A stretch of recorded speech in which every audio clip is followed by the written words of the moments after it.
Hey guys, good morning. I'm meteorologist Kevin G. It's going to be a chilly one today. These are high temperatures, not the temperatures outside right now, but the highs for this afternoon are only going to be around 50 degrees.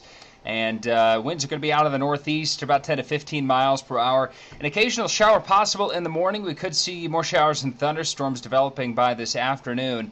And essentially, we're going to have off and on rain basically through this weekend. So be ready for rain and some thunderstorms throughout the day today, the night tonight, throughout the morning and afternoon tomorrow for Saturday. So basically a stalled out frontal boundary, a stationary front's just south of us. We're on the cold side of it, on the north side of it, and that's where most of these pulses of energy will be coming from the jet stream from the west. So basically showers and thunderstorms possible this afternoon, and we could get several more rounds. Another one later on tonight, then one Saturday morning, and then another one Saturday afternoon and Saturday evening. So showers and thunderstorms will be possible throughout the entire day Saturday. And then Saturday night, hopefully a break, but showers still possible. And then through Sunday morning, showers and thunderstorms a possibility as the front drifts farther south, and we hope it does actually continue to move a little farther south. That should help push most of this rain farther south by Sunday for Mother's Day. So the way it looks right now, and stay tuned to any changes or adjustments on this forecast, but